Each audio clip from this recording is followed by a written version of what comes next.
شرور أنفسنا ومن سيئات أعمالنا من يهده الله فلا مضل له ومن يضلل فلا هادي له وأشهد أن لا إله إلا الله وحده لا شريك له وأشهد أن محمدا عبده ورسوله. أما بعد فإن خير الحديث كتاب الله وخير الهدي هدي محمد صلى الله عليه وسلم وشر الأمور محدثاتها وكل محدثة بدعة وكل بدعة ضلالة. قال الله تعالى في كلامه المجيد والفرقان الحميد: أعوذ بالله من الشيطان الرجيم، بسم الله الرحمن الرحيم. إن الله مع الذين اتقوا والذين هم محسنون. وقال: إياك نعبد وإياك نستعين. وقال رسول الله صلى الله عليه وسلم فيما قاله عن ربه: أنا عند ظن عبدي بي. সকল প্রশংসা আল্লাহ তাআলার জন্য, যিনি আমাদেরকে অনেক ব্যস্ততা রেখে আল্লাহর ঘরে উপস্থিত হওয়ার তৌফিক দিয়েছেন। এই জন্য আল্লাহর প্রশংসা করি, আলহামদুলিল্লাহ। শতকোটি দরুদ সালাম সেই মহান ব্যক্তিত্বের জন্য যা দেখানো পথে চললেই শান্তি। প্রিয় ভাইরা আমার, মানুষ বলতেই সে চিন্তাগ্রস্ত থাকে। কেউ তার পেছনের জীবন নিয়ে চিন্তাগ্রস্ত, সে এত বেশি অপরাধ করেছে যে অপরাধের কারণে সে ভবিষ্যতে আশঙ্কা করছে খারাপের কোনো কিছু। কেউ আছে বর্তমান নিয়ে চিন্তাগ্রস্ত, কেউ আছে ভবিষ্যৎ নিয়ে চিন্তাগ্রস্ত। আরবিতে গত জীবন নিয়ে চিন্তাগ্রস্ত হলে এটাকে হুজন বলা হয়, আর বর্তমান নিয়ে চিন্তাগ্রস্ত হলে সেটাকে হাম বলা হয়। ভবিষ্যৎ নিয়ে চিন্তাগ্রস্ত হলে সেটাকে খৌফ বলা হয়। প্রত্যেকটার আপনার শব্দ আছে, কিন্তু বাংলাতে সবটাকেই চিন্তা বলে। গত জীবন, বর্তমান, ভবিষ্যৎ সবই। একজন মানুষ সে ভবিষ্যৎ নিয়ে সবচেয়ে বেশি চিন্তাগ্রস্ত হয়, কারণ ভবিষ্যৎ সম্পর্কে আমাদের কোনো জানা নেই, আমরা জানি না, সেটা গায়েবী ব্যাপার। এই কারণে অধিকাংশ মানুষ ভবিষ্যৎ নিয়ে চিন্তাগ্রস্ত। একজন গরিব মানুষ সে চিন্তাগ্রস্ত থাকে ভবিষ্যৎ সময় তার কেমন চলবে, তার কাছে টাকা করে নেই। একজন ধনী মানুষ সে চিন্তাগ্রস্ত হয় যে ধন তার হাতে আছে সেটা টিকে থাকবে কিনা, না নিঃশেষ হয়ে যাবে। প্রত্যেকে চিন্তাগ্রস্ত। একজন তার টাকা করে নেই, কীভাবে সে সংগ্রহ করবে, ভবিষ্যতের জন্য কীভাবে ব্যালেন্স তৈরি করবে সেটা নিয়ে চিন্তাগ্রস্ত।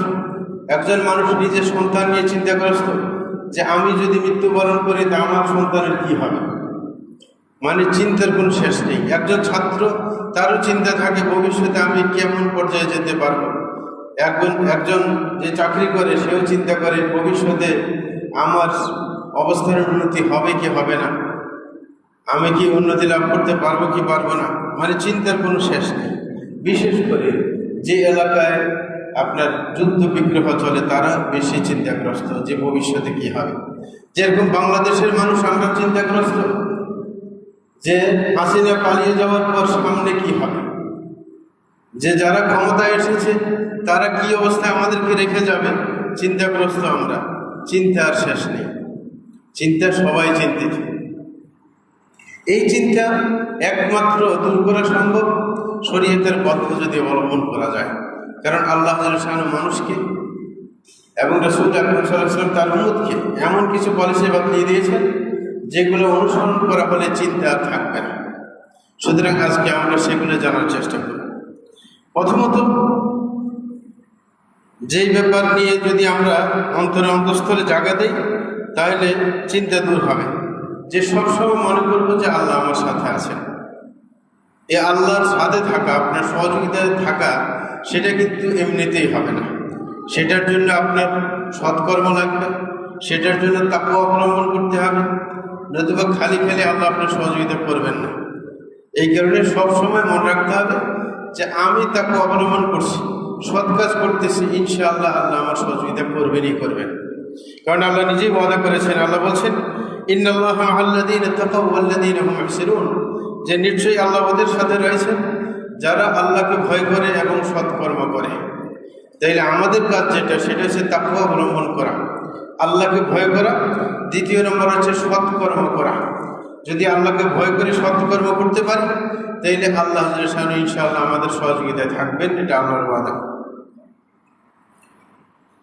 দ্বিতীয় নম্বর, যে কাজ করলে আমাদের এই চিন্তা, ভবিষ্যৎ নিয়ে চিন্তা দূর হতে বাধ্য, সেটা হচ্ছে আল্লাহর ব্যাপারে ভালো ধারণা পোষণ করা।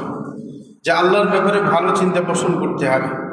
কারণ আল্লাহ নিজেই বলছেন আনা ইনদা যান্নি আবদি বি, আমি আমার বান্দা যেরকম আমার ব্যাপারে ধারণা করে আমি তার সাথে সেরকম আচরণ করে থাকি। সুতরাং একজন মানুষ যিনি ইমানদার তিনি অবশ্যই বিশ্বাস করবেন, চিন্তা করবেন আল্লাহ অবশ্যই আমাকে রিজিক দিবেন, আল্লাহ আমাকে অবশ্যই সুস্থ রাখবেন, এবং আল্লাহ অবশ্যই আমার যে চিন্তা, আমার যে বিষণ্ণতা এগুলো ইনশাআল্লাহ দূর করে দেবেন, এবং রিজিক আসতে দেরি হলে সে আপনার আশঙ্কা বোধ করবে না যে যখন রিজিক আসবে তখন আসবেই আসবে। তাইলে আপনি যেভাবে ধারণা করবেন আল্লাহর সাথে সেভাবে তিনি আপনার সাথে আচরণ করবেন। তাহলে আপনার ধারণা যেন ভালো হয় যে আল্লাহ অবশ্যই আমার চিন্তা দূর করে দেবেন, অবশ্যই আমাকে রিজিক দিবেন, অবশ্যই আমাকে সুস্থ রাখবেন। এই জন্য কোনো পথ ধরতে হয় না। বর্তমান যুগে বিশেষ করে অনেকগুলো কোম্পানি বের হয়েছে যেগুলো মানুষের আপনার নিরাপত্তা বিধান করার চেষ্টা করে। ইন্স্যুরেন্স কোম্পানিগুলো এগুলো মানুষকে আল্লাহর উপর নির্ভরতা থেকে দূরে সরিয়ে তারা মানুষকে তাদের সাথে সম্পৃক্ত করার চেষ্টা করে যে আপনি সামনে অসুস্থ হয়ে পড়তে পারেন, তাইলে আপনি কি জীবন বীমা করুন, ঠিক না? এরকম একজনের গাড়ি রোডে নামিয়েছে যে ইন্স্যুরেন্স করে রাখুন, যেন গাড়ি যদি কোনো নষ্ট হয়ে যায়, পুড়ে যায়, জ্বলে যায়, তাহলে সেটার নিরাপত্তার জন্য। তাইলে আল্লাহর উপর চিন্তা দূরে সরিয়ে, আল্লাহর থেকে তাওয়াক্কুলকে দূরে সরিয়ে আপনি কোম্পানির উপর নির্ভরশীল হতে যাচ্ছেন। এটা কি ভালো? অবশ্যই ভালো। তাইলে আল্লাহ ওইভাবে আপনার সাথে আচরণ করবেন। কিন্তু আপনি যদি গাড়ি নামিয়ে আল্লাহর উপর ভরসা করেন যে আমি সৎকর্ম করব, তাকেও অবলম্বন করব, আল্লাহ ইনশাআল্লাহ আমার গাড়িকে হেফাজত করবে, তাইলে তো আল্লাহ হেফাজত করবেন। আপনার চিন্তা যেরকম ওইরকমই হবে।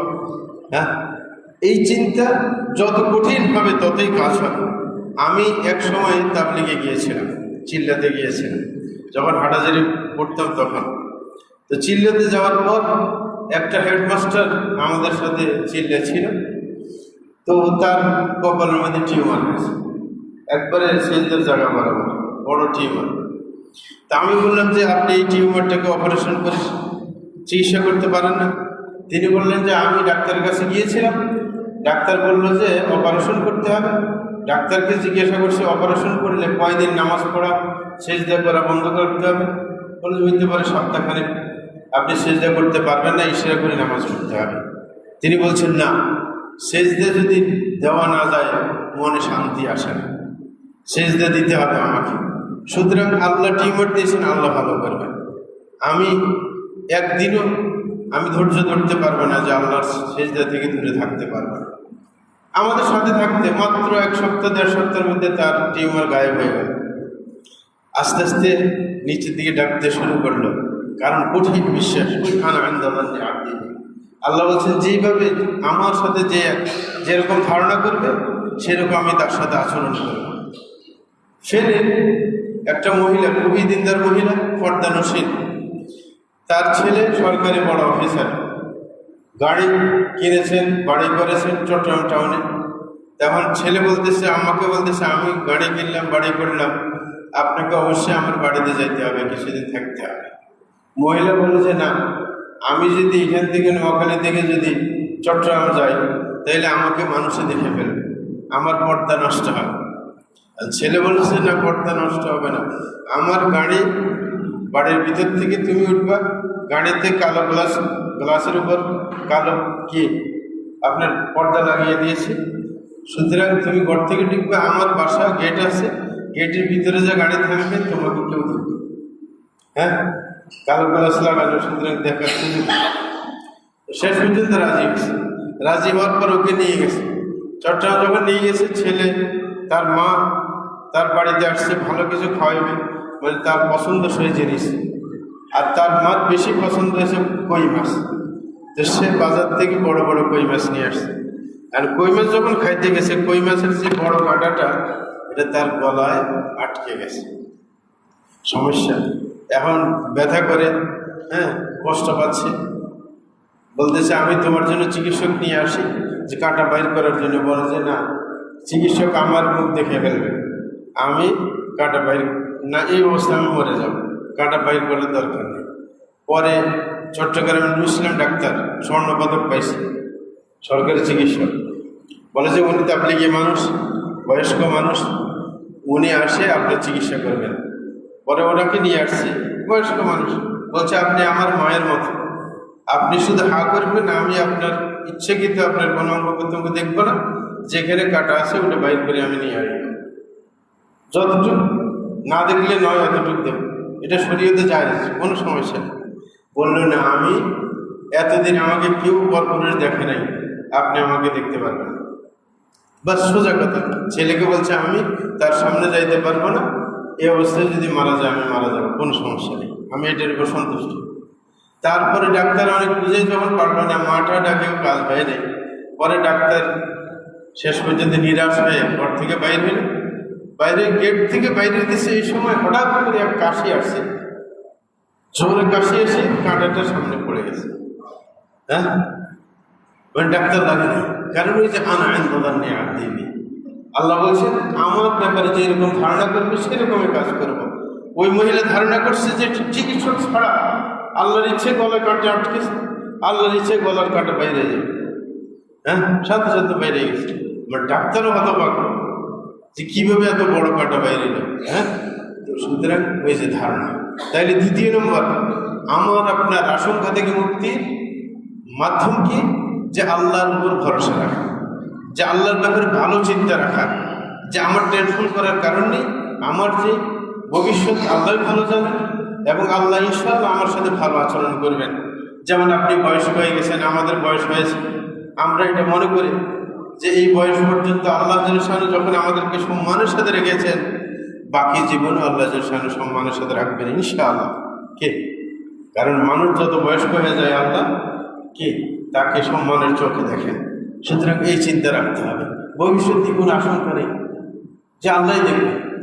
আমাদের রাষ্ট্র নিয়ে চিন্তা যে কি হবে না হবে, না আল্লাহ ভালোই কিছু করবেন, এত মানুষ রক্ত দিয়েছে, সুতরাং আল্লাহ তাদের রক্ত বৃথা যেতে দেবেন না, অবশ্যই ইনশাআল্লাহ ভালো কিছু হবে। আমাদের ভালো ধারণা রাখতে হবে আল্লাহর ব্যাপারে, যে ভবিষ্যতে ইনশাআল্লাহ। হ্যাঁ, আর ওই যারা সন্ত্রাসী গ্রুপ এরা আসতে পারবে না, ইনশাআল্লাহ ভালো কিছু হবে, বিচার আচার হবে, সবাই ধরা পড়ে যাবে ইনশাআল্লাহ। আমরা ভালো ধারণা রাখি, তাইলে আল্লাহ ওইভাবে আমার সাথে আচরণ করবেন। তৃতীয় নম্বর, যদি আমরা আল্লাহর কাছে সাহায্য চাই সর্ব ব্যাপারে, তাইলে আল্লাহ আমাদেরকে সহযোগিতা করবেন। তাইলে এই যে আল্লাহকে সহযোগিতা করার চিন্তা, যে আমি আল্লাহর কাছে যদি ভালো কিছু চাই, আল্লাহ কিন্তু সেটা করবেন। আর এটা কিন্তু আল্লাহ প্রত্যেক নামাজের রাকাতে রাকাতে বলা শিক্ষা দিয়েছেন। প্রত্যেক রাকাতে সূরা ফাতিহা পড়া ফরজ, নাকি না? আমরা যারা বিশুদ্ধ আকীদা পোষণ করি তারা এটা মনে করি না যে প্রত্যেক সালাতের রাকাতে সূরা ফাতিহা পড়া ফরজ। তাইলে এই রাকাতের মধ্যে আল্লাহ বলছেন ইয়্যাকা না'বুদু ওয়া ইয়্যাকা নাস্তাঈন, যে আল্লাহ আমি একমাত্র আপনারই ইবাদত করি এবং আপনার কাছেই সাহায্য প্রার্থনা করি। তাইলে আল্লাহ শিক্ষা দিয়েছেন যে আপনার কাজ হচ্ছে ইবাদত করা, এর ভিত্তিতে আপনি আল্লাহর কাছে সাহায্য চাইবেন, আল্লাহ সাহায্য করবেন ইনশাআল্লাহ। এটাই হচ্ছে কথা। তাইলে আমরা যে কোনো ব্যাপারে, যে কোনো জায়গায় আমাদের ব্যাপার কঠিন হয়ে যাক না কেন, আমরা সাহায্য চাইবো আল্লাহর কাছে, আল্লাহ ইনশাআল্লাহ সহজ করে দেবেন ব্যাপারগুলোকে। সুতরাং আল্লাহর উপর ভরসা করলে আল্লাহ কোনো সময় কি নিরাশ করবেন না। চতুর্থ নম্বর যেটা, সেটা হচ্ছে যদি দুশ্চিন্তা থেকে বাঁচতে চান, তাহলে 5 বেলা ফরজ নামাজ সঠিক সময়ে সঠিকভাবে আদায় করার চেষ্টা করতে হবে। যে প্রত্যেক নামাজের টাইমে মসজিদে চলে আসবেন এবং খুশুর সাথে নামাজটা আদায় করবেন এবং রেগুলারই কাজকর্ম করবেন, তাইলে আপনি টেনশন মুক্ত থাকবেন। বিশেষ করে আপনার নফল নামাজের প্রতি গুরুত্ব দিতে হবে এবং খুশুর প্রতি গুরুত্ব দিতে হবে, কারণ নামাজটা হচ্ছে আল্লাহর সাথে সম্পর্কের মাধ্যম। আল্লাহর সাথে সম্পর্ক করা হয় কিসের মাধ্যমে? সালাতের মাধ্যমে। সুতরাং কেউ যদি আল্লাহর সাথে সালাতের মাধ্যমে সম্পর্ক গড়ায়, তাইলে আল্লাহ তার দুশ্চিন্তা দূর করে দেবেন। মানুষের এমনিতেই স্বভাব যে মানুষ দুশ্চিন্তায় ভোগে। আল্লাহ নিজেই বলেন, ইদা মাসসাহু ইন্নাল ইনসানা খুলিকা হালুআ ইদা মাসসাহু শাররু জাযুআ ওয়া ইদা মাসসাহুল খায়রু মানুআ ইল্লাল মুসাল্লিন আল্লাযীনা হুম আলা সালাতিহিম দাঈমুন। আল্লাহ বলেছেন, মানুষ সাধারণত তাদেরকে সৃষ্টি করা হয়েছে অস্থির প্রকৃতির, যে যখন তাদের কোনো অকল্যাণ হয়ে যায় তখন তারা অস্থির হয়ে পড়ে, আর যখন কোনো কল্যাণ হয় তখন তারা অন্যকে দিতে কৃপণতা করে, কোনো ভালো কিছু হয়ে গেল। যেমন দোকানদাররা কি যখন বিক্রি না হয় হাঁটে হাঁটে পাশের দোকানদারকে বলে আজকে তো বিসমিল্লাহই হয় না, নাকি বলে না? এরকম অস্থির হয়ে পড়ে কি এখনো দিন বাকি আছে, কিন্তু যখন দুপুর পর্যন্ত বিক্রি হয় না আশেপাশের দোকানদারকে বলে আজকে বিসমিল্লাহ করা গেল না, ঠিক না? কিন্তু যেই দিন বিক্রি ভালো হয় ওই দিন কারোর কাছে কথা বলে না, মনে করে যে আজকে ভালো বিক্রি হয়েছে, আশেপাশের দোকানদার দেখছে, সুতরাং আস্তে করে কি বাড়ি দিয়ে পালিয়ে যেতে হবে, নতুবা কেউ বলবে যে নাস্তা করা আজকে তো ভালো বিক্রি হয়েছে, নাকি না? এটা মানুষের স্বভাব। এই কারণে আল্লাহ বলছেন যে মানুষের স্বভাব ভবিষ্যৎ নিয়ে চিন্তায় থাকা, কিন্তু এটার থেকে আল্লাহ কাকে রক্ষা করবেন? ইল্লাল মুসাল্লিন, যারা সালাত কায়েম করে তাদেরকে আল্লাহ দুশ্চিন্তা থেকে রক্ষা করবেন। কিন্তু শুধু সালাত কায়েম না, আল্লাযীনা হুম আলা সালাতিহিম দায়িমুন, যারা সর্বদা সালাত সঠিকভাবে আদায় করবে তাদের চিন্তা, ভবিষ্যৎ নিয়ে চিন্তা আল্লাহ দূর করে দেবেন। তাইলে এটা হচ্ছে 4 নম্বর পলিসি।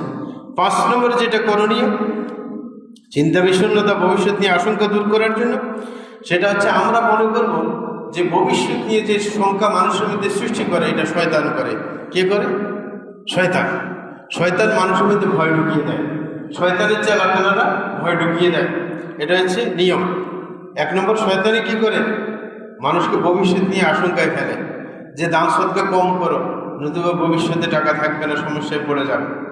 এরকম শয়তানের চালাবেলারাও আপনাকে বলবে, আপনি যদি দান সদকা বেশি করতে চান, আপনার ছেলে বলবে, মেয়ে বলবে, বন্ধু বান্ধব বলবে যে বেশি দান সদকা করতে নাই, নাইলে টাকা শেষ হয়ে যাবে, এক সময় বিপদে পড়তে হবে। হ্যাঁ, এরকম বুদ্ধি দিবে। এই কারণে মনে করতে হবে যত আশঙ্কার কথা কে শোনায়? শয়তান শোনায়। এই কারণে শয়তান যদি জানেন যে এটার উৎস, তাইলে এটাকে আপনি পাত্তা দিবেন না, কখনো শয়তানের কুমন্ত্রণার পিছনে পড়বেন না, বরং আপনি বিশ্বাস করবেন আমি আল্লাহতে বিশ্বাসী, আল্লাহ ইনশাআল্লাহ সমস্ত বিপদ আপদ থেকে আমাকে রক্ষা করবেন। এটাই আল্লাহ কুরআনের মধ্যে বলেছেন, ইন্নামা যালিকুম শাইতান ইউখাউফু আউলিয়াহু ফালা তাখাফুহুম ওয়া খাফুনি ইন কুনতুম মুমিনিন। আল্লাহ বলেছেন শয়তান তার চামুন্ড যারা আছে তাদেরকে ভয় দেখায়। শয়তান কি করে? তার চামুন্ডের ভয় দেখায় মানুষকে, যে অমুকে এই করে ফেলবে, সেই করে ফেলবে। যেমন বর্তমান সরকার, আমাদের উপদেষ্টা, প্রধান উপদেষ্টা ইউনূস সাহেব, তিনি ভালো মন মানসিকতা নিয়ে দেশের সংস্কারের জন্য এগিয়ে এসেছেন, কিন্তু ওই যে আওয়ামী লীগের চেলাপেলা যারা আছে তারা শয়তানের চেলা ভয় দেখায় যে বেশি বাড়াবাড়ি করতে যাবে না, তাইলে ইন্ডিয়ার হামলে খায়, হ্যাঁ হামলে পড়বে, তোমাদের উপর ধ্বংস করে দেবে, এরকম বলে না? শয়তানের ভয় দেখায়। এই কারণে বেচারা মাঝে মাঝে ভয় পেয়ে যায়।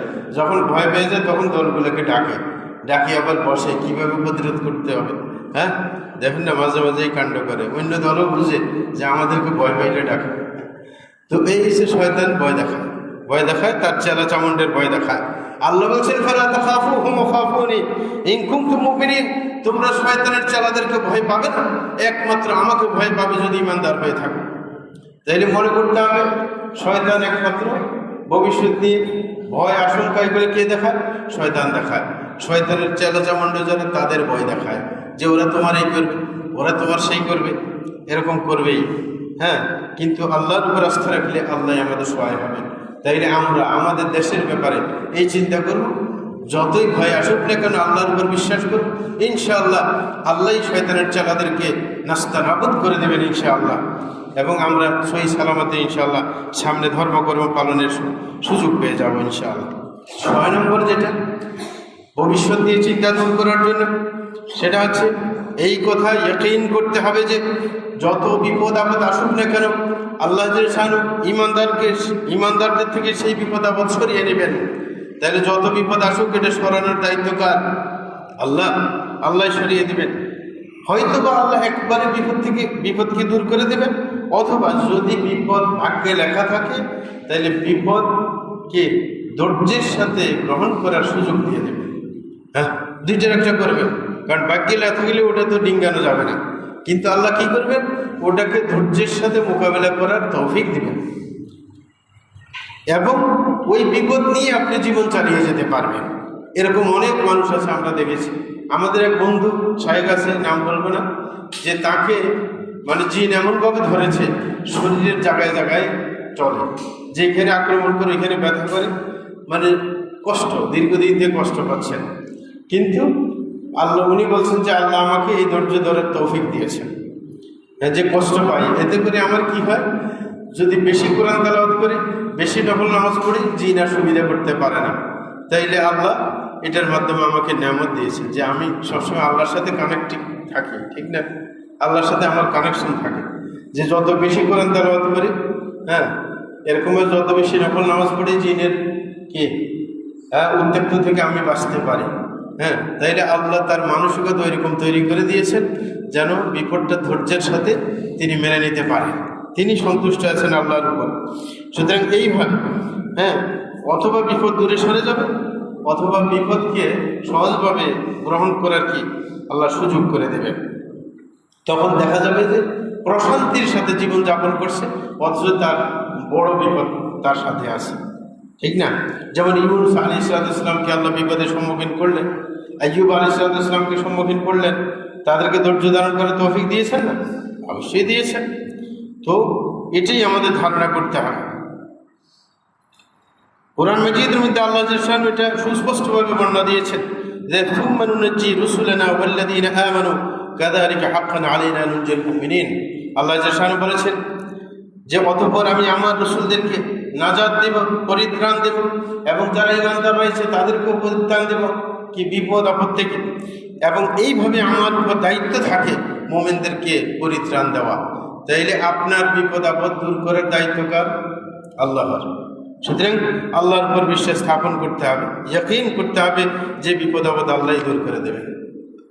7 নম্বর, আশঙ্কা দূর করার জন্য এই কথা সবসময় মনে করতে হবে, আপনাকে ইয়াকিন করে নিতে হবে যে যত বিপদ আপদ আসুক না কেন সেটা আমার ভাগ্যে লেখা আছে, সব আমার ভাগ্যে লেখা আছে। ভাগ্যে লেখা না থাকলে বিপদ আসবে না, এটা নিশ্চিন্তভাবে আমার মনে করব। তাইলে সব কিছু আল্লাহর হাতে ছেড়ে দেব। বিশ্বের সকল মানুষ যদি আমার ক্ষতি করতে আসে, এতটুকুই ক্ষতি করতে পারবে যতটুকু আমার ভাগ্যে লেখা আছে। বিশ্বের সকল মানুষ যদি আমার উপকার করতে আসে, অতটুকুই উপকার করতে পারবে যেটা আমার ভাগ্যে লেখা আছে, এছাড়া আর কিছু না। তাইলে সব কিছু আল্লাহর উপর ন্যস্ত করতে হবে, কি আল্লাহর উপর ন্যস্ত করতে হবে। যে লাভ ক্ষতি সব কিছুর মালিককে একমাত্র আল্লাহ জাল্লাহু শানুহু। এটাই রাসূল আকরাম সাল্লাল্লাহু আলাইহি ওয়াসাল্লাম সুন্দরভাবে উপস্থাপন করেছেন। আল্লাহ রাসূল সাল্লাল্লাহু আলাইহি ওয়াসাল্লাম বলেন, ওয়া'লাম আন্নাল উম্মাতা লাউ ইজতামাআত আলা আন ইয়ানফাউকা বিশাইইন লাম ইয়ানফাউকা ইল্লা বিশাইইন ক্বাদ কাতাবাহু আল্লাহু লাক। যে তুমি জেনে রাখো যে সকল উম্মত যদি একত্রিত হয় তোমার ফায়দা করার জন্য, তাইলে অতটুকুই ফায়দা করতে পারবে যেটা আল্লাহ তোমার জন্য লিখে রেখেছেন। বলছে ওয়ালাউ ইজতামাউ আলা আন ইয়াদুররুকা বিশাইইন লাম ইয়াদুররুকা ইল্লা বিশাইইন ক্বাদ কাতাবাহু আল্লাহু আলাইক। বলে যে পুরো বিশ্বের সকল মানুষ যদি একত্রিত হয়ে যায় তোমার ক্ষতি করার জন্য, তাইলে অতটুকু ক্ষতি করতে পারবে যেটা তোমার বিপরীতে আল্লাহ লিখে রেখেছেন। তারপরে রাসূল আকরাম সাল্লাল্লাহু আলাইহি ওয়াসাল্লাম বলেন, রুফিআতিল আকলাম ওয়া জাফফাতিস সুহুফ। যে কলম উঠিয়ে নেওয়া হয়েছে এবং যে বানামে লেখা হয়েছে সেটা শুকিয়ে গেছে, তাইলে আল্লাহর লেখার কোনো পরিবর্তন হবে না। তাইলে মনে করতে হবে যা ক্ষতি হোক না কেন আমার আল্লাহর লেখা ছাড়া সেটা কখনো আমার জীবনে ঘটবে না। তাইলে নিরাপত্তা পাবেন, মনে প্রশান্তি অনুভব করবেন যে ভাগ্যের বাইরে কোনো কিছু ঘটবে না। এটা মনে রাখলে মনে আপনার প্রশান্তি মিলবে। প্রিয় ভাইরা আমার, এরকমভাবে আরেকটা ব্যাপার, মনের ভয়ভীতি দূর করার জন্য, আশঙ্কা দূর করার জন্য, সেটা হচ্ছে আল্লাহর উপর সব বিষয়ে ভরসা করা, আল্লাহর দিকে সব কিছুকে ন্যস্ত করে দেওয়া। যদি আল্লাহর উপর ভরসা করা যায়, সকল ব্যাপারকে আল্লাহর প্রতি ন্যস্ত করা যায়, তাইলে আল্লাহ অবশ্যই আমার ভবিষ্যৎ নিয়ে যে শঙ্কা বোধ করছি সেটা দূর করে দেবেন। আল্লাহ নিজে বলছেন, ওয়াফাউযু আমরি ইলাল্লাহ ইন্নাল্লাহা বাসীরুম বিল ইবাদ। যে আল্লাহ রাসূলকে শিক্ষা দিয়েছেন এই কথা বলার জন্য যে আমি আমার সকল ব্যাপার আল্লাহর কাছে ন্যস্ত করছি। আল্লাহ জাল্লাহু বান্দার সকল ব্যাপার দেখে থাকেন, তাইলে আল্লাহর দিকে সব কিছু ন্যস্ত করে দেব। এবং আল্লাহ নিজে বলছেন, ওয়া ইয়াতাওয়াক্কাল আলাল্লাহি ফাহুয়া হাসবুহ। যে কেউ যদি আল্লাহর উপর ভরসা করে আল্লাহ তার জন্য যথেষ্ট হয়ে যান। সুতরাং সকল ব্যাপার আল্লাহর উপর ন্যস্ত করবো। অন্য আয়াতের মধ্যে আল্লাহ বলেন, কুল ইন্নাল আমরা কুল্লুহু লিল্লাহ। যে হে রাসূল আপনি বলুন যে সকল ব্যাপার আল্লাহর জন্য। তাইলে সকল ব্যাপারকে আল্লাহর প্রতি ন্যস্ত করবো, তাইলে আল্লাহ জাল্লাহু অবশ্যই আমার সেই চিন্তা আশঙ্কা দূর করে দেবেন। প্রিয় ভাইরা আমার, আরেকটি কাজ করতে হবে, সেটা হচ্ছে দুইটা জিনিসের মাধ্যমে ধৈর্য, আল্লাহর কাছে সাহায্য চাইতে হবে বিপদ আসলে। সেটা আল্লাহ কোরআনের মধ্যে বলেন, ওয়াস্তাঈনু বিস-সাবরি ওয়াস-সালাহ ওয়া ইন্নাহা লাকাবীরাতুন ইল্লা আলাল খাশিঈন, যে তোমরা ধৈর্যের মাধ্যমে এবং সালাতের মাধ্যমে আল্লাহর কাছে সাহায্য প্রার্থনা করো। তাইলে সাহায্য প্রার্থনা করতে বলেছে কয়টা জিনিসের মাধ্যমে? দুইটা জিনিস, একটা হচ্ছে ধৈর্য, দ্বিতীয় নম্বর হচ্ছে সালাত। সাহাবী বলেন রাসূল আকরাম সাল্লাল্লাহু আলাইহি ওয়াসাল্লামের ব্যাপারে, ইযা হাযাবাহু আমরুন ফাজি'a ইলা সালাহ, যে রাসূল যখন কোনো জিনিস নিয়ে চিন্তিত হতেন সাথে সাথে নামাজের দিকে ধাবিত হতেন, নামাজে দাঁড়িয়ে যেতেন, সালাতের মাধ্যমে আল্লাহর সহযোগিতা চাইতেন, তাইলে আল্লাহ সহযোগিতা করতেন। তাইলে ধৈর্য ধারণ করব এবং পাশাপাশি সালাতের মাধ্যমে আল্লাহর সহযোগিতা চাইব। আল্লাহ বলছেন, ওয়া ইন্নাহা লাকাবীরাতুন ইল্লা আলাল খাশিঈন, যারা খুশুয়ের সাথে নামাজ আদায় করতে পারে তাদের জন্য সালাত, নফল সালাত আদায় করা সহজ। কিন্তু যার নামাজের মধ্যে খুশু নেই সেই ব্যক্তি কিন্তু নফল সালাত বেশি আদায় করতে পারে না। এটা বাস্তব কথা। নিজের উপরে আপনি যাচ বিচার করে দেখবেন। আপনি যদি ফরজ সালাতে খুশু অবলম্বন করতে পারেন, নফল সালাত পড়া আপনার জন্য সহজ হয়ে যাবে। কিন্তু যদি ফরজ সালাতের মধ্যে আপনার যদি গাফলা থাকে, নফল সালাত পড়ার মানসিকতা আপনার তৈরি হবে না। তাইলে আমরা যে কোনো ব্যাপারে আল্লাহর কাছে সাহায্য চাইব ধৈর্য এবং সালাতের মাধ্যমে। প্রিয় ভাইরা, আরেকটা মাধ্যম সেটা হচ্ছে আল্লাহর যে তাকদীর রয়েছে এবং পরকাল রয়েছে সেটার উপর বিশ্বাস স্থাপন করব। যেই কোনো কিছু ঘটুক না কেন সেটা একমাত্র আল্লাহর ইচ্ছায় ঘটবে। আল্লাহ নিজেই বলেছেন, মা আসাবা মিন মুসিবাতিন ফিল আরদি ওয়ালা ফি আনফুসিকুম ইল্লা ফি কিতাব মিন ক্বাবলি আন নাবরাহা ইন্না যালিকা আল্লাহু ইয়াসির। আল্লাহ তাআলা বলেন, যেই কোনো বিপদ জমিনে ঘটুক না কেন এবং তোমাদের নিজের ব্যাপারে ঘটুক না কেন সেটা কিতাবে লেখা আছে, লাউহে মাহফুজে লেখা আছে। তোমাদেরকে সৃষ্টি করার পূর্বে, আকাশ জমিন সৃষ্টি করার পূর্বেই আল্লাহ তাআলা যত বিপদ আপদ দিবেন দুনিয়াতে সব কিছু লিখে রেখেছেন। আল্লাহ বলছেন, ইন্না যালিকা আল্লাহু ইয়াসির, এটা আল্লাহর জন্য একেবারে সহজ লিখে রাখা, কারণ আল্লাহ সব জানেন, এইভাবে লিখে রেখেছেন। তারপর আরেকটা নম্বর, ভবিষ্যতের সংখ্যা থেকে মুক্ত থাকার জন্য সেটা হচ্ছে নেকের কাজ বাড়িয়ে দেব। তাইলে আল্লাহ তাআলা ভবিষ্যতে যে কোনো আশঙ্কা থেকে আমাকে মুক্ত করবেন। ইতিপূর্বে আমি বলেছিলাম এক খুতবার মধ্যে যে হযরত খাদিজা রাদিয়াল্লাহু তাআলা আনহা যখন রাসূল আকরাম সাল্লাল্লাহু আলাইহি ওয়াসাল্লাম তার উপর প্রথম ওহী নাযিল হয় তখন তিনি জ্বরে আক্রান্ত হয়েছেন এবং অস্থির হয়ে পড়েছেন, ভবিষ্যৎ নিয়ে আশঙ্কা বোধ করতেছিলেন।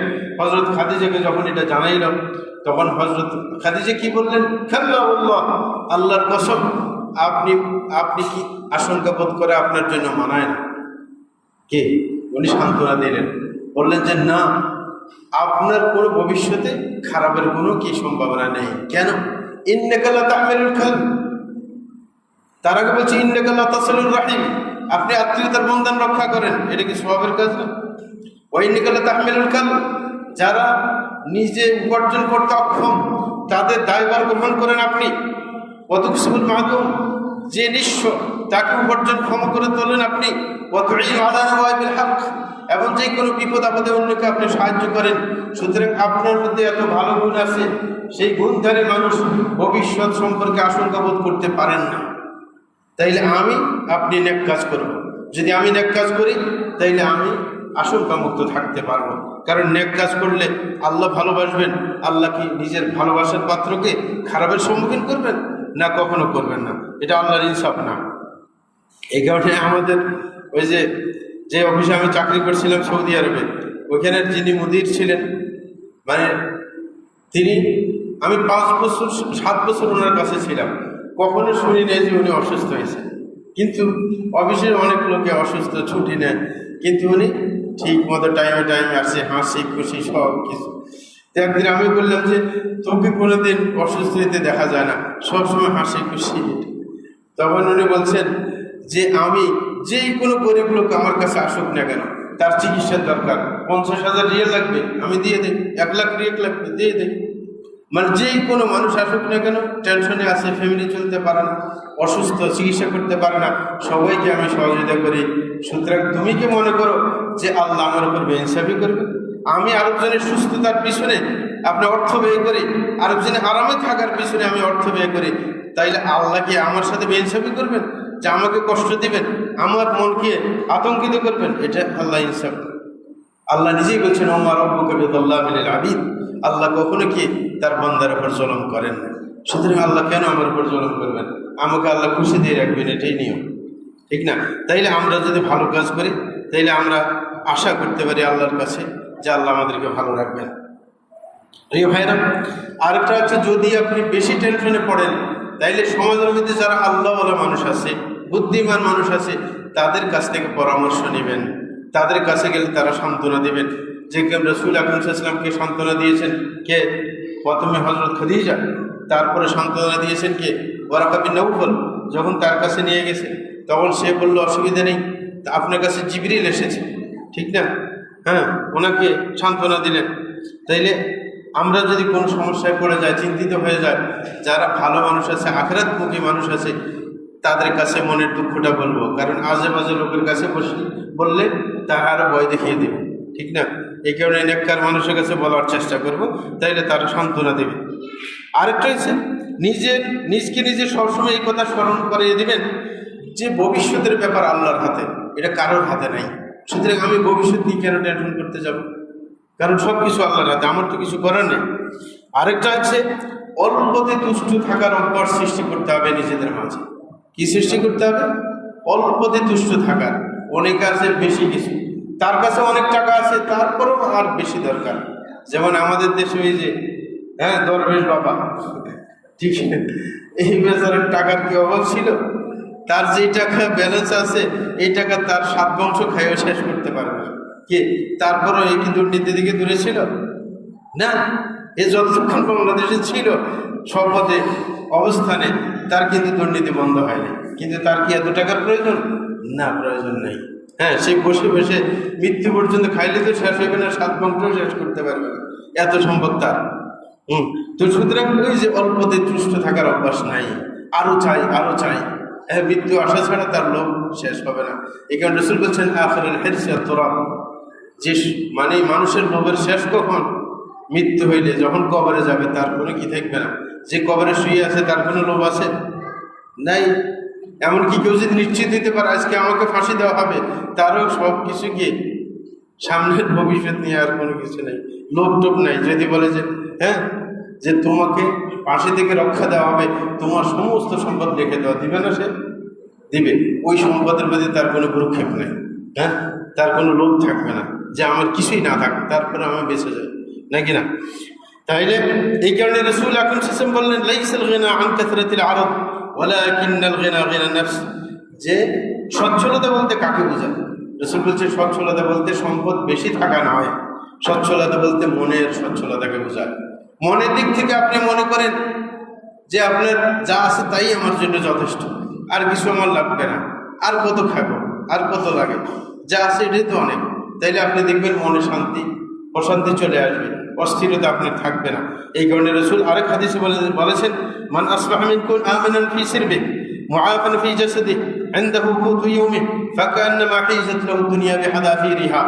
রাসূল আকরাম সাল্লাল্লাহু আলাইহি ওয়াসাল্লাম বলেন, যে ব্যক্তি সকালবেলা উঠে দেখে যে সে নিরাপদে আছে, কি যেমন আমরা সকালবেলা ঘুম থেকে উঠে এই অনুভূতি হয়নি যে আমি নিরাপদ, নাকি আমার উপর বোমা এসে নিক্ষিপ্ত হবে। যে এলাকায় যুদ্ধ চলতেছে ও কিন্তু সকালবেলা ঘুম থেকে উঠে নিরাপদ থাকে না, যে হঠাৎ করে যদি একটা বোমা এসে আমার বাড়িতে পড়ে। কি যুদ্ধ এলাকায় তো এইরকম হয়, হঠাৎ করে এসে সব ধ্বংস করে দিয়ে যাবে। তা আমরা কি সকালবেলা উঠছি এরকম কোনো আশঙ্কা ছিল আমার? না, নিরাপদ এলাকা, কোনো সমস্যা নেই, বড় বাড়ি সব ঠিক। দ্বিতীয় নম্বর হচ্ছে মুআফান ফি জাসাদি, যে সকালবেলা উঠে দেখতেছে শরীরটা সুস্থ, খুব ভালো লাগতেছে, কি শরীর সুস্থ, বাড়িঘর ঠিক, নিরাপদ। তৃতীয় নম্বর ইনদাহু কুতু ইয়াউমি, আজকের পুরো দিনের খাদ্যের ব্যবস্থা আছে, কোনো টেনশন করতে হয় না। রাসূল বলছে এতটুকু থাকলে তাকে মনে করতে হবে দুনিয়ার সব কিছু তার হাতে আছে, আর কিছু দরকার নেই, শরীর সুস্থ, তারপরে কি খাদ্যও আছে, বাড়িঘর নিরাপদ, আর কি দরকার? কিন্তু অনেকে আরো অনেক কিছু আছে, শুধু একদিনের খাদ্য না, পুরো বছরের খাদ্য তার কাছে আছে, টাকা আছে, ব্যাংক ব্যালেন্স আছে, তারপরেও তার টেনশনের শেষ নেই। তাইলে আমার চাহিদাকে সীমিত করা ছাড়া কখনো আমার শান্তি আসবে না। প্রিয় ভাইরা, আরেকটা কাজ করা লাগবে যদি আশঙ্কা দূর করতে হয়, সেটা হচ্ছে কি যে নিজের স্বপ্নকে খাটো করতে হবে। অনেক আছে ভবিষ্যৎ নিয়ে বড় বড় স্বপ্ন দেখে, নাকি না? আছে না, যে আমি ঢাকাতে একটা টাওয়ার বানাইতে হবে অভিজাত এলাকার মধ্যে, নাকি না? যেখানে মানুষের বারবার, যেমন পূর্বাঞ্চলের মধ্যে জমিনের দাম, আশেপাশে জমিনের দাম আছে শতাংশ আপনার কত, 3 লাখ 4 লাখ। আমি নিজে গিয়ে দেখে আসছি। যখন আমাকে একজন বলছে, তা আমি দেখলাম যে পূর্বাঞ্চল এলাকার পাশের রোডের সাথে জমিন কয়েকটা দেখলাম, দেখছি 3 লাখ 4 লাখ, অথচ পূর্বাঞ্চলের ভিতরে কাছেই জমিনের দাম কত, 1.5 কোটি 2 কোটি 1%। কি তাইলে মানে অনেকে মনে করে, আমি একজনকে জিজ্ঞাসা করলাম যে তাইলে কাছে এত কম দাম, পূর্বাঞ্চলে কেন জায়গা নিতে হবে? বলতেছেন এটা একটা ফেস্টিজের ব্যাপার, যে পূর্বাঞ্চলে একটা বাড়ি থাকা মানে বিশাল কিছু, নাকি অন্য জায়গার চাইতে। তো ওই চিন্তা চেতনা ওইরকম থাকলে, লম্বা আশা থাকলে, তাইলে সে শান্তি অনুভব করবে। টাকা থাকলেও সে মনে করবে নাই নাই, এই টাকা যথেষ্ট না আমার। এই কারণে নিজের ভবিষ্যৎ পরিকল্পনাকে খাটো করে আনতে হবে। কিন্তু ধর্মীয় ব্যাপারে ভবিষ্যতের বড় চিন্তা থাকলে অসুবিধা নেই। আপনি ধর্মীয়ভাবে চিন্তা করেন যে এলাকায় ইনশাআল্লাহ আমি 5 বছরের পরিকল্পনা নিচ্ছি, এই হোসেনপুরের প্রত্যেকটা মানুষের ঘরে ঘরে আমি দাওয়াত পৌঁছিয়ে দেব এবং প্রত্যেক মানুষকে সহি পথে নিয়ে আসার চেষ্টা করব, 5 বছরের পরিকল্পনা নেব। এটা কি সমস্যা আছে? সমস্যা নেই। আপনি যতটুকু এগিয়ে দিতে পারেন, অন্য মুসলমান আপনার ভাই বন্ধু আছে, তারা আপনার কাজকে সামনে নিয়ে যাবে, নাকি না? ধর্মীয় ব্যাপারে লম্বা চিন্তা থাকা কি দোষের কিছু না। এটা আপনি না দেখলে আরেকজনে নিয়ে যাবে। আমাদের এক সাথী ছিল আমাদের সাথে ফিলিপাইনের, তো সে এলাকায় যখন গেছে, এক এলাকায় তার ফিলিপাইনের মধ্যে শুনতে পাইল যে এক দায়ী, সে আপনার দাম্মাম এলাকায় ছিল, সে ইউনিভার্সিটি করার জন্য এক বিশাল জমিন কিনে রাখছে, কিন্তু আল্লাহর ইচ্ছা সে তার আগে মৃত্যুবরণ করছে। তখন তার মাথায় যখন এটা আসলো, সে আপনার চ্যানেলে, আল মাজিদ চ্যানেলের উপর উঠে একদিন বক্তব্য দিল যে অমুক জায়গায় একটা জমিন এক দায়ী রেখে গেছেন, তার ইউনিভার্সিটি করার পরিকল্পনা, কিন্তু সে টাকার অভাবে করতে পারেনি, মৃত্যুবরণ করেছে। এই বক্তব্য শুনে সৌদি আরবের ধর্ম মন্ত্রণালয় এবং সৌদি আরবের আল রাজি কোম্পানি যৌথ উদ্যোগে ওইখানে ইউনিভার্সিটির ব্যবস্থা করে দিয়েছে। তাই না? ধর্মীয় আপনি বড় চিন্তা রাখেন, জমিন কিনে যান, বিল্ডিং আরেকজনে করুন। যদি আপনার নিষ্ঠা থাকে, আরেকজনে অগ্রসর করবে। আপনি পরিকল্পনা করেন এই এলাকা নিয়ে, যে 5 বছরের পরিকল্পনা করলাম, 5 বছরের প্রত্যেক ঘরে ঘরে আমি তাওহীদের আলো পৌঁছে দেওয়ার চেষ্টা করি, প্রত্যেকের ঘরে ঘরে আমি বই বিলি করবো। তো এটাকে চিন্তা করা যায় না? প্রত্যেকের ঘরে ঘরে গিয়ে তাকে বুঝাবো। এরকম পরিকল্পনা নিলে একদিন আমরা সফল হব ইনশাআল্লাহ। এই কারণে দুনিয়ার ব্যাপারে শর্ট চিন্তা থাকতে হবে। ইবনে উমর রাদিয়াল্লাহু আনহু নিজেই বলেন, ইযা আমসাইতা ফালা তানতাযির সাবাহ ওয়া ইযা আসবাহতা ফালা তানতাযির মাসা। তিনি বলছিলেন, যখন তুমি সন্ধ্যাবেলা উপনীত হবে, তখন তুমি সকালের অপেক্ষা করবে না। আর যদি তুমি সকালবেলায় উপনীত হও, তাহলে সন্ধ্যাবেলার অপেক্ষা করবে না। এবং তিনি বলেছেন, ওয়াখুয মিন সিহহাতিকা লিমারাদিক, এবং তুমি যখন সুস্থ থাকো তখন আমল বেশি করো, কারণ একদিন অসুস্থ হয়ে যেতে পারো, একদিন অসুস্থ হয়ে যাবে, তখন আমল করার সুযোগ থাকবে না। এরকম মিন হায়াতিকা লিমাউতিক, তুমি আজকে বেঁচে আসো, সুতরাং আমল করো, কারণ একদিন তুমি মরে যাবে, মরে যাওয়ার পর আমল করার সুযোগ থাকবে না। সেটাই করা উচিত। আস্তাগফিরুল্লাহ লি ওয়া লাকুম ওয়া লিসাইরিল মুসলিমিন ইন্নাহু হুয়াল গফুরুর রাহিম।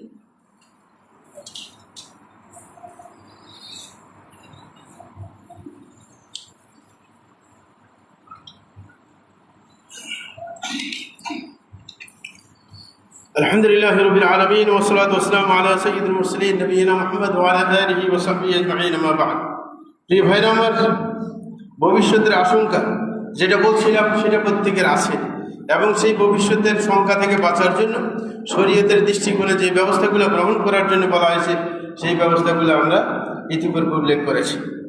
এবং সেই আশঙ্কা শুধু সবার না, একজন দায়ী, একজন রাসূল, তার মধ্যে এই শঙ্কা থাকতে পারে ভবিষ্যতের ব্যাপারে। হযরত মূসা আলাইহিস সালাম তিনিও আশঙ্কা করেছিলেন। তাকে যখন বলা হয়েছিল যে কার কাছে যাও, ফেরাউনের কাছে যাও, তাকে দাওয়াত দাও, তখন তিনি ভয় পেয়েছিলেন। তিনি বলছিলেন, ইন্না নাখাফু আন ইয়াফরুতা আলাইনা আও ইয়াতগা, আমি ভয় পাচ্ছি তার কাছে যদি দাওয়াত দিতে যায়, সে আমার সাথে হটকারিতা দেখাবে, সে বাড়াবাড়ি করবে, এরকম ভয় পেয়েছিলেন। এবং পাশাপাশি আরও বলেছিলেন, ওয়ালাকুম আলাইয়া যামবুন ফাখাফু আন ইয়াকতুলুন, আমি কিন্তু অপরাধ করে ফেলেছি, মানে ফেরাউনের বংশের একজনকে হত্যা করেছি আমি, সুতরাং যদি দাওয়াত দিতে যায় সে তো আমাকে হত্যা করবে। তার পরিবর্তে তাহলে যেই কোনো মানুষের ভবিষ্যৎ নিয়ে শঙ্কা হতেই পারে। এমনকি হজরত ইব্রাহিম আলাইহিসসালামও আশঙ্কিত হয়ে পড়েছেন। যখন লূত আলাইহিসসালামের এলাকা ধ্বংস করার জন্য ফেরেশতারা এসেছে মানুষের ছবি ধরে, তখন প্রথমে আসছে কার কাছে?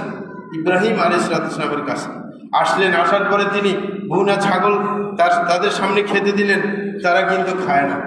তখন উনি ভয় পেয়ে গেছিলেন, কারণ আরব দেশে একটা কথা আছে, কাউকে যদি খাদ্য দেওয়া হয় সে যদি খাদ্য না খেতে চায় তাইলে তারা অকল্যাণ করার জন্য আসছে, তাকে হত্যা করার জন্য আসছে। কিন্তু আমরা খাইতে পারি, আমরা বাঙালিরা আরেকজনের ঘরে খাই তাকে মারতে পারি। আরবদের মধ্যে এই চেতনা নেই, যদি মারার পরিকল্পনা তাকে খাইবে না, সে খাইবে না। অনেকে আছে না, একজনকে হত্যা করি তার বাড়ির মধ্যে খানা ছিল রেডি করে খানা টানা খাইয়ে তারপরে গেছে, এরকম পত্রিকা আসে নাই? হ্যাঁ, এটা কিন্তু আরবদের চেতনা না, এটা বাঙালির চেতনা। আমি আরেকজনকে মারতে যাবে আবার তার খানা খাইবো, অসম্ভব। তখন ইব্রাহিম ইসলাম ভয় পেয়ে গেছে যে কোনো আমাকে মারতে আসছে। তারপরে বলছে ফাও যে সামিন ঘুম খেইফা, তিনি তাদের হাত গুটিয়ে নেওয়ার কারণে ভয় পেয়ে গেছিলেন। কিন্তু তাকে শেষ পর্যন্ত মানে সান্ত্বনা দেওয়া হয়েছে, না আমরা ফেরেশতা, আমরা আসছি কি লূত ইসলামের এলাকা ধ্বংস করে দেওয়ার জন্য, আপনার কোনো ক্ষতি করার জন্য আসে নাই, আপনার সাথে একটু সাক্ষাৎ করতে এসেছি। তখন উনি আশ্বস্ত হইলেন যে না, খারাপ কিছু। তাইলে যেই কোনো নবী, যেই কোনো বুজুর্গ ভবিষ্যৎ নিয়ে শঙ্কায় পড়তেই পারেন, কিন্তু যেই পথগুলো বাতলে দিলাম কোরআন হাদিসের আলোকে, সেগুলো আমাদের চিন্তায় রাখতে হবে। প্রিয় ভাইরা আমার, মনে করতে হবে একজন মানুষের যে আমরা দুনিয়াতে অবস্থান করছি, এই দুনিয়া কিন্তু আমাদের আরামের জায়গা নয়। দুনিয়া কিনা আরামের জায়গা নয়, বরং এইখানে যে কোনো বিপদ আপদ আসতে পারে, আশঙ্কা আসতেই পারে, এটা স্বাভাবিক নাকি না? এই কারণে হাদিসের মধ্যে রাসূল বলেছেন আর দুনিয়া সিজনুল মুমিন ওয়া জান্নাতুল লিল কাফির, যে দুনিয়া আছে মুমিনের জন্য জেলখানার মতো। জেলখানায় গেলে আপনি কি ভালো কিছু খাওয়াবে না, কিন্তু এখন খাওয়ায়, সব উল্টা চলে আমাদের দেশে। অনুন্নত এলাকার মধ্যে বড় নেতারা গেলে জেলখানায় ভালো খাবারও পরিবেশন করা হয় নাকি না, সুবিধাজনক থাকে অনেকে। হ্যাঁ, এই কারণে ভয় পায় না। হ্যাঁ, এই আর কি। তো বলতেছিল যে দুনিয়ার ব্যাপারে আমাদের চিন্তা থাকবে যে দুনিয়া আরামের জায়গা না। যদি এটা মনে থাকে তাহলে যে কোনো বিপদ আপদ আসলে মানা আমাদের জন্য কি সহজ হবে। এই কারণে দুনিয়া যদি আরামের জায়গা না হয়, দুনিয়ার যদি স্থায়িত্বের জায়গা না হয়, তাহলে দুনিয়ার জন্য এত ব্যতিব্যস্ত হওয়ার কারণ নেই যে দুনিয়ার জন্য বেশি কামাবো না। যেটার সময় দীর্ঘ সেটার জন্য বেশি কামাবো। দুনিয়ার সময়টা এসে সীমিত, এই সীমিত দুনিয়ার জন্য কামাই অল্প হবে। আর পরকালের সময় অসীম, সেটার জন্য কি শুধু কামাইতে থাকতে হবে, সেটার ব্যাপারে অলস হওয়া যাবে না। অনেকে আছে ফরজ নামাজগুলো ঠিক আদায় করে, মনে করে যে যথেষ্ট হয়ে গেছে। কি তাইলে রাসূল আল্লাহ ইসলামের জন্য যথেষ্ট ছিল না? উনি তাহাজ্জুদের সময় উঠে পা ফুলিয়ে ফেলতেন কেন দাঁড়াতে দাঁড়াতে? কি না, পরকালের জীবন যত লম্বা অত রকম আমল করতে হবে, শুধু অল্প আমল করে ক্ষান্ত করলে চলবে না। তাইলে দুনিয়াটাকে মনে করতে হবে কি কামাইয়ের জায়গা, যে পরকালের জন্য কামাই করতে হবে। দুনিয়া কামাইতে গেলেন যদি হঠাৎ করে কোনো জিনিস আপনার হাত ছাড়া হয়ে যায়, তাইলে মনে করবেন আল্লাহ জিরশানু আমার জন্য আরো ভালো কিছু রেখেছেন। যদি কারোর দরজায় গিয়ে কাগজ প্রয়োজন হয়েছে কোনো কাজের জন্য, সুপারিশ করার জন্য, সে আপনাকে ফিরিয়ে দিয়েছে, মনে করতে হবে আল্লাহ এমনিতে আমার কাজ ছেড়ে দিবেন, আমার কোনো মাধ্যম লাগবে না।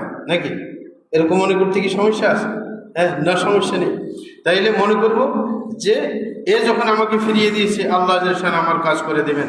তাহলে দুনিয়ার কোনো দরজা বন্ধ হয়ে গেলে আল্লাহর দরজা তো আমার কাছে খোলা আছে নাকি? তাইলে সকল ব্যাপারকে আল্লাহর উপর ন্যস্ত করবো ইনশাআল্লাহ। এবং বিশেষ করে নিশ্চিন্ত থাকার আরেকটা মাধ্যম যে আল্লাহ রিজিকের দায়িত্ব কিন্তু নিজে নিয়েছেন। কি আমরা সবাই রিজিক নিয়ে তো সংখ্যাবোধ করি নাকি, যে আমার ভবিষ্যতে কি হবে, এটা কি হবে, এটা রিজিকের ব্যাপারটা আমার হাতে না। আল্লাহ বলছেন মুমিন দাব্বাতিন ফিল আরদি ইল্লা আল্লাহু রিজকুহা ওয়া ইয়ালামু মুস্তাকাররাহা মুস্তাওদাআহা কুল্লুন ফি কিতাবিন মুবিন, যে আল্লাহ সকল প্রাণীর রিজিকের দায়িত্ব কার হাতে? একমাত্র আল্লাহর হাতে।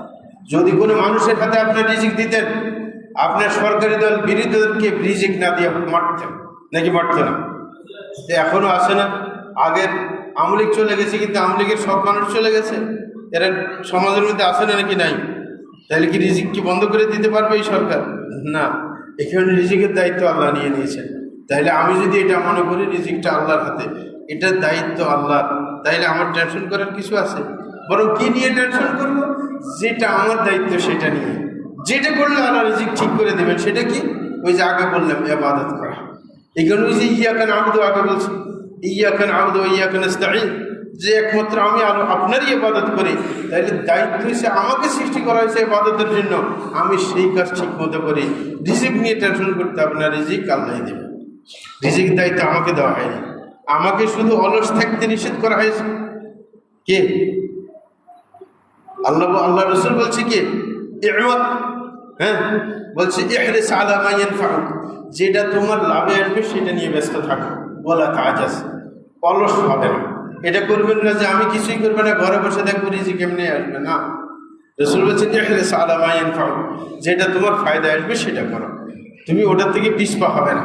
হ্যাঁ, কাজ করতে থাকো, কাজ করতে থাকো, রিজিক যা আসা সেটা আসবে, টেনশন করা লাগবে না। কিন্তু পথ ধরতে বলা হয়েছে। এই কারণে হযরত ওমর ফারুক রাদিয়াল্লাহু আনহু ইয়েমেনে গেছিলেন। ইয়েমেনে কিন্তু ফসল হয়, সৌদি আরবের মতো না। ইয়েমেনের এলাকায় ফসল হয়, এখনো হয় ফসল।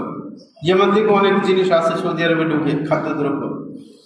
তো হযরত ওমর গেলেন ওই এলাকাতে, দেখলেন অনেক ক্ষেত আপনার কি খিল পড়ে আছে, মানে কোনো চাষবাস হয়নি। তখন ওনাদেরকে জিজ্ঞাসা করছে যে এই ক্ষেতগুলোর মালিক কে? বলছে যে অমুক, এটার মালিক, এটার মালিক। তখন ওদেরকে বলছে তোমরা খেতে চাষ করো না কেন?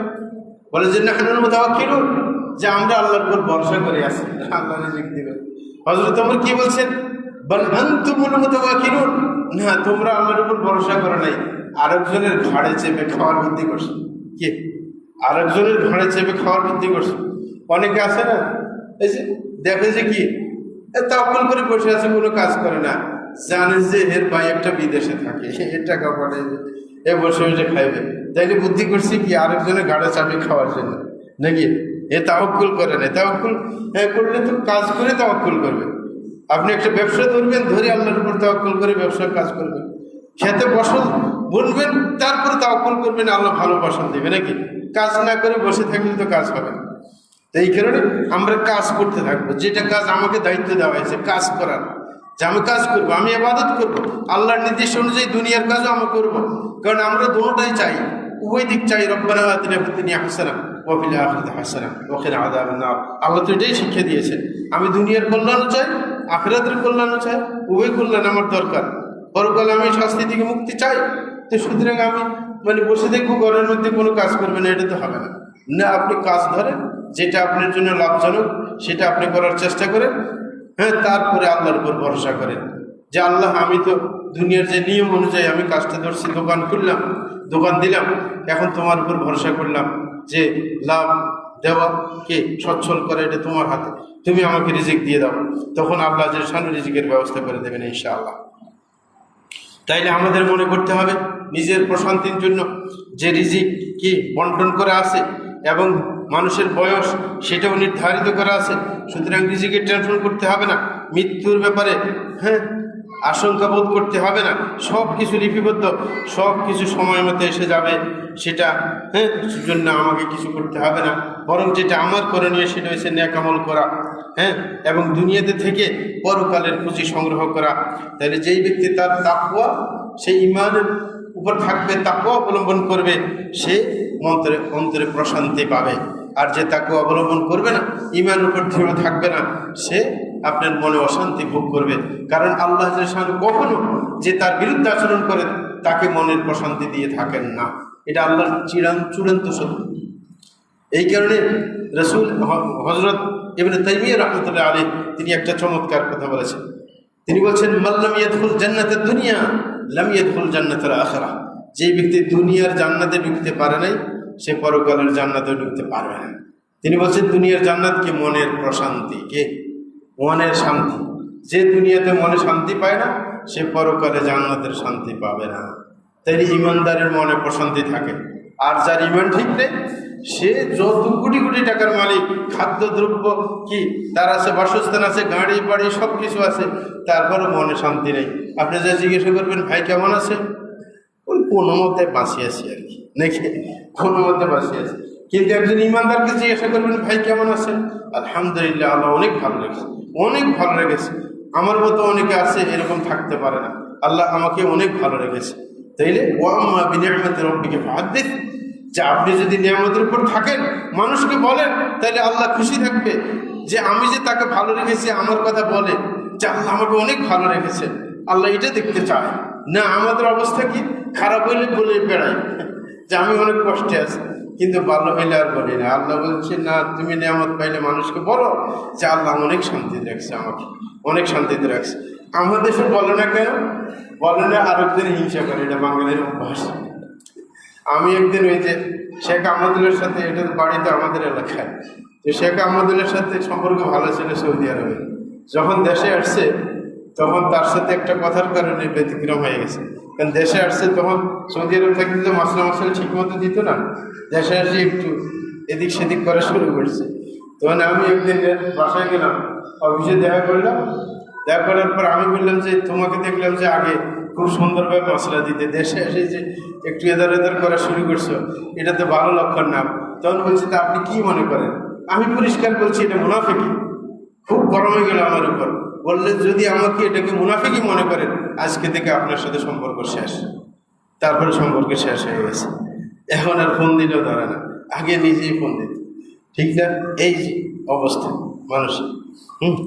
তো সুতরাং আমি আপনি সবাইকে সঠিক উপর চলার চেষ্টা করব। নিজে যদি সঠিকের উপর চলি, আল্লাহ আমাদের দায়িত্ব নিয়ে নেবেন। হ্যাঁ, এটাতে কোনো আপনার কি সন্দেহ নেই, আল্লাহ রক্ষা করবেন ইনশাআল্লাহ। আল্লাহ সাল্লাল্লাহু ওয়াসাল্লাম আলা নবিয়িল মুস্তাফা ওয়াল হাবিবিল মুস্তাফা মুহাম্মদ আবদুল্লাহ খায়রুল খালাইক ওয়া সাইয়্যিদুল আউওয়ালিন ওয়াল আখিরিন। اللهم صل وسلم وبارك عليه وارض اللهم عن الخلفاء الراشدين والصحابه اجمعين وعن التابعين وتابعين باحسان الى يوم الدين وعنا معهم بمنك وكرمك واحسانك يا ارحم الراحمين. اللهم اعز الاسلام والمسلمين واذل الشرك والمشركين ودمر اعداءك اعداء الدين وانصر عبادك الموحدين واحمي حوزه الدين واجعل هذا البلد امنا مطمئنا وسائر بلاد المسلمين. اللهم وفق امامنا وولاة امورنا لكل ما تحب وترضى وخذ بنواصيهم الى كل خير وهدى. اللهم احسن قلوبهم ونياتهم يا رب العرش العظيم. وصلى الله على نبينا محمد وعلى اله وصحبه.